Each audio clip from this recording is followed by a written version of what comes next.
ایک چیز جس کی جانب میں یہاں توجہ دلانا چاہتا ہوں وہ یہ ہے کہ ہم بعض اوقات اپنے قریب کے جو لوگ ہیں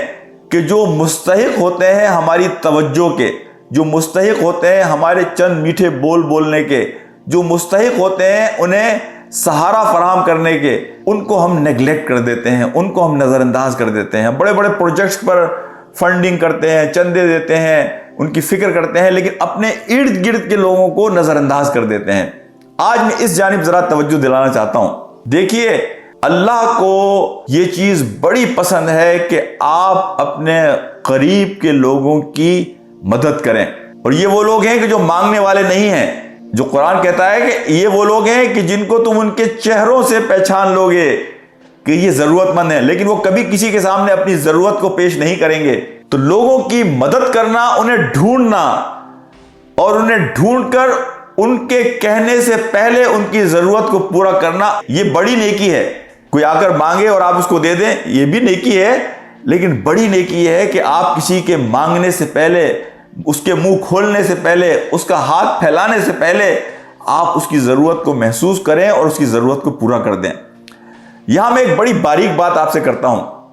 کہ اگر اللہ آپ کے دل میں کسی کا خیال ڈالے کہ تم جا کر اس کی مدد کرو،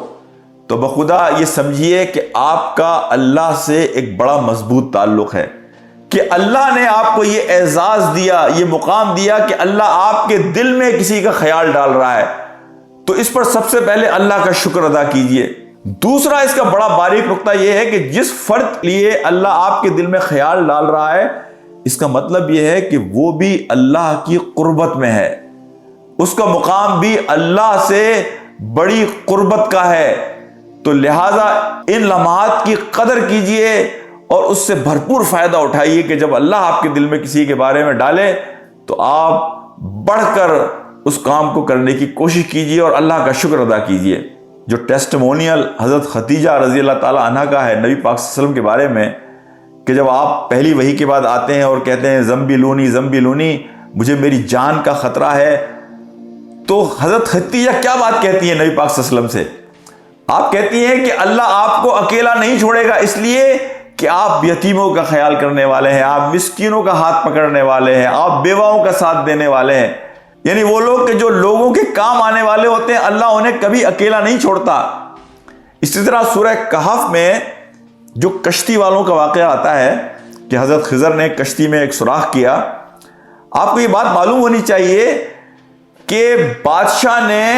ساری کشتیاں قبضے میں لے لی تھیں سوائے اس ایک کشتی کے، اس لیے کہ اس میں نقص تھا، حضرت خضر نے اس میں سوراخ کر دیا تھا۔ لیکن اہم بات یہ ہے کہ وہ کشتی چند غریب لوگوں کی تھی،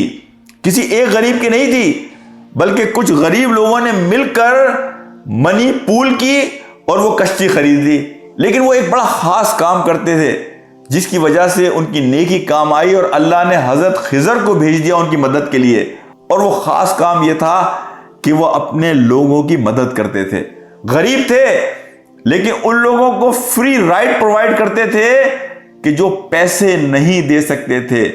تو اپنے ارد گرد کے لوگوں کی مدد کرتے تھے۔ غریب ہونے کے باوجود اللہ کو ان کی یہ ادا اتنی پسند آئی کہ اللہ نے حضرت خضر کو ان کی مدد کے لیے بھیج دیا۔ اپنے دوست احباب میں دیکھیے، اپنے کمیونٹی میں دیکھیے، وہ لوگ کہ جو آپ کو لگتا ہے کہ کمزور ہیں، جا کر ان کے ساتھ کچھ میٹھے بول بولیے، ان کا ہاتھ پکڑیے، کسی بھی طریقے سے ان کی مدد کر سکتے ہیں ان کی مدد کیجیے۔ اللہ سبحانہ و تعالی ہماری مدد فرمائے۔